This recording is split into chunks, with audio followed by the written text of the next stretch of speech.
Yeah, it's good. Those guys that get experience and have success. Sometimes it's hard um, when you're not sharing minutes and you're playing less. Kind of like Jack Benner's situation in the first half. You make 2 threes, you play 5 minutes, and you get taken out, right? But it's something that we talk about. Like you're not getting taken out as much as Trakoff and Ren's going back in. You got to digest that and understand that. Stay in good spirits and just be ready to play. But to have the guys, Daniel, Jakari, Jack, Omer, that come off the bench that get consistent minutes, even though it can be anywhere from 10 to 25. It's um, have the skill set that we have, the length with Daniel, really helps us. Really helps our spacing, helps us offensively. But it also, like, you got to worry about today. Today's the most important thing. But we do have a program where tomorrow is important too.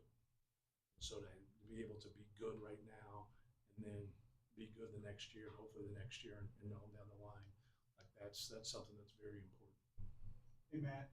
Tommy in the house gets a nice applause before the game gets introduced. But what's it like for you? You have these kids that come here and play basketball for you, and you're teaching them and mentoring them to be coaches also. What does that mean to you to see these young guys you're mentoring go along and get in the profession? Yeah, it's great. When Mike Bobinski came in and gave us the GAs, it was great because all of our GAs have been former players except one person.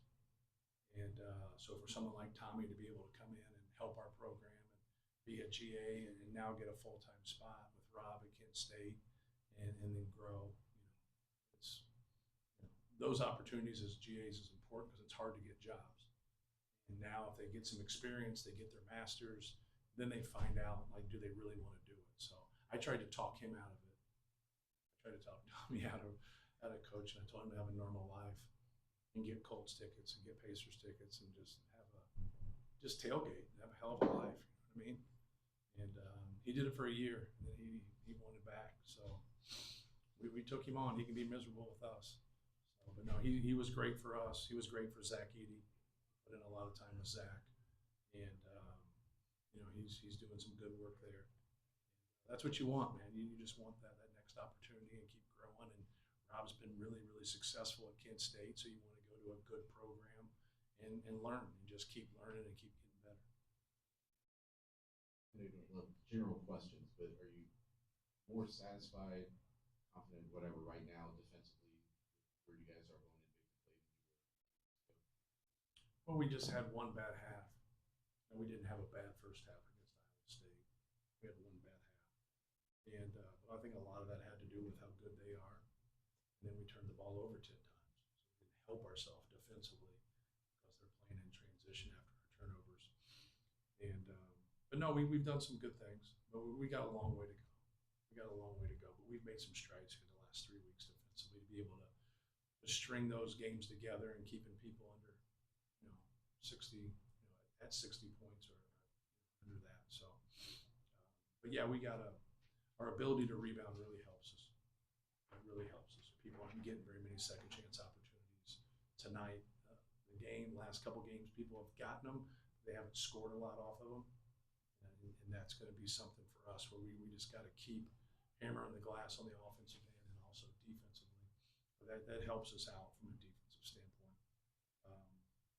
To their defense, you lose your point guard right before the game, and so that's just hard. They had guys out there bringing the ball up that weren't their point guards, and then their big guy gets in foul trouble, and he's a really good player. So that's hard. You go on the road versus a pretty deep team, and you don't have your point guard and your big guys out. That makes it pretty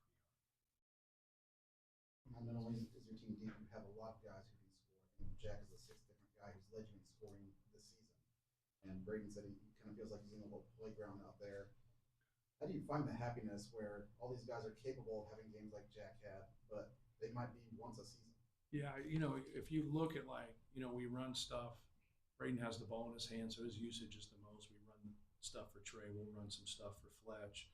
Oscar will get a post up every now and then. But really, when CJ Cox gets more opportunities, when Jakari gets more opportunities, it's organically happening. It's Braden's reads most of the time. It's TK's reads, And so it just has to kind of happen for those guys. You're not going to have it where it's always going to be a healthy diet, just how the game unfolds and making the right decision. But, to have the guys that we have, especially coming off the bench, I think last game when you looked at the threes that Jack, CJ, and Jakari gave us, they gave us 11 threes. And I know CJ starts, but like he's our fifth usage guy. It might not even be that. So like it just allows us, if they're going to stay with them, to have a lot of space for those guys to play. So and that's what I know I keep saying it to you guys, but that's the game. Like the game is taking what somebody gives you. Like and when you go up against a good team, like we're getting ready to play Wisconsin, like you got to make a decision on how you're going to defend them and what you're going to try to take away and what you can actually take away. It ends up being two different things sometimes. And so like they got a lot of really good players and you got to get it figured out. But that's what skill and playmakers do. Boyd's a good playmaker. Blackwell's a good playmaker. They can go get shots themselves. They got a bunch of skill around them that are quality players and good players. And it's just a hard deal. But on the other end of it, I think we do that also.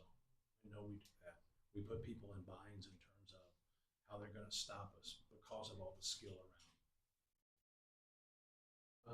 You mentioned Sion Medley being out, and I'm assuming that was a pretty a game time type of situation. Yeah. Did him being out kind of affect what you're able to do defensively, and how so? Yeah, well, I just didn't think they had that like quintessential point that could break you down.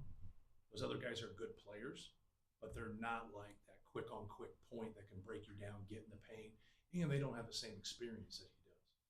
Like he was at St. Louis, now he's in his second year there, if I got this right.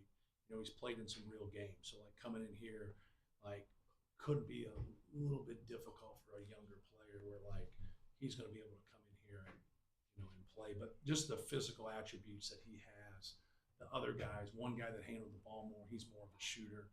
The other guy's a freshman, can shoot and score. He's a good little player. Like in the last two games he has played well, for them. But yeah, I just think that you got to have some things where end of shot clock, like. Play doesn't work. Like, who's going to break their man down, go get a basket for you? Who's going to break their man down and create a double team where you can spray it out? And, like, he does that for them. So, and then with Gillespie being out in the first half, then that obviously that didn't help because he's a stud, man. He's, and you can say what you want about a lot of different aspects of the game, but you get those guys that can get you 13 rebounds a game. You can't play them enough. And that's how important rebounding is.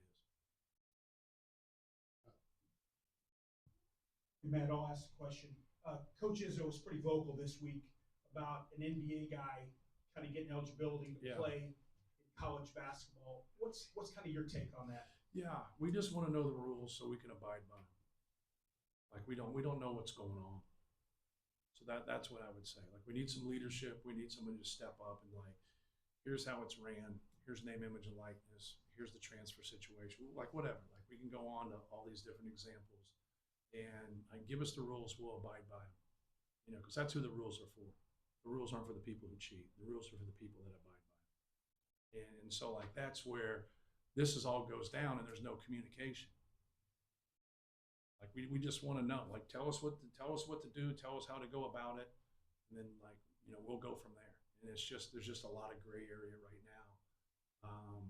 It's hard for coaches that have done things a certain way. You're going to have to adapt. You're going to have to adjust. At the end of the day, we're all going to do what's best for our program. How we go about it, like, I think it'll get, dissected. But that's the one thing that happens with kind of like the game of basketball. Like you go through things, the things you experienced a lot of, like you have a feel for it and you understand. The things that you've never experienced before, like you're a rookie. And people ask you a question, well, what do you think? I don't know. I haven't been through it. I don't know what, I don't even know how to address it at times. But I do know that we need to get some things straightened out. And everybody has a lot of different answers how to get there, but like that's what's in charge. Like if our team plays shitty, like that's my fault. There's nobody else. It's not my assistant. It's not our GA. It's not Fletcher Lawyer and Braden Smith. It's my fault. when you're in charge of something, man, like own things. And when things don't go right around here, I got to own things and I got to fix things. And then if I can do that, the people under me, they'll follow suit. And so we got a governing body right now that, they don't know whether they're on foot or horseback. And we got to get some rules, and so we can abide by them and go forward and just have some common ground. What role and or responsibility do coaches have to play in getting those rules, crafted and that change coming? Yeah, I've served on committees for about 8 years now, and I don't have the answer to that. We've talked, we've sat in rooms, we've discussed things, and we have to adapt. Some of the guys, you got to adapt and adjust to changes. Well, what are the changes? Well, where's it going? Like, that's the issue. The issue isn't like whether coaches aren't giving their opinion. If they go out and get 350 different opinions from coaches and try to do all those things, that'd make it worse. Like, you got to do what's best, for the players. You got to do what's best for the game. And we're changing, we're shifting here. But now we got to get some concrete things together and make this work, whether that's through Congress or what have you. I don't know, a basketball coach. And I know this, opportunities when guys get scholarships change their lives. Not just having a better basketball career, not being a better pro, like any of that. That's the 1%. That's the 1%. I'm just talking about all levels, and those opportunities are gold, man. They are gold. Like, I would not be here if I didn't get a scholarship to come to play at Purdue. Like, it's in the people that were here at Purdue that helped me. And when people are just changing and going from one school to another, and like, I don't like it for them. We'll figure it out. I'm 55 years old. Like, we'll get it figured out. It's no big deal. But I want that person not to have a great basketball career. I want that person to have a great life. And part of me having a great life and the things happening are the Tom Riders, Bruce Weber, Gene Cady, like Frank Kendrick, Steve Lavin, all the people that coached me and helped me get to this point. Like, you've got to have a group of people helping you in life. If you're by yourself and you're fighting it, man, it's hard. It is really, really hard. And so, like, that's what I do. I don't like anything that diminishes education. People say education's out the window. They've lost their mind. It doesn't mean you have to be successful by getting an education, but go look at the data, go look at the numbers. Like, when people say getting a degree in education doesn't matter now, they're fools. They're absolute fools. Education matters. And that's what we got to do. We got to keep fighting for the ones that aren't pros. Because you end up being a pro and you get yourself in that position. But when you go look statistically, 94, 95% of all pros have to get another job. So we should probably fight for them too. Making it isn't going to the NBA. Making it is just being the best version of yourself and helping other people. That's making it. Like, and so we get lost in this little world we're in, when in reality, like, let's don't lose that train of thought about doing what's best for them. But it's getting really hard with the landscape we're in right now. When you say we don't know what's going on, are you finding out sometimes a player or a class of player is eligible after somebody else is adding them to their roster? Yeah, I'm not swimming in that pond right now, so it's easy for me. I'm not asking those questions. But yeah, I could care less. But it is, when you sit on committees and you do things, you can't think about yourself.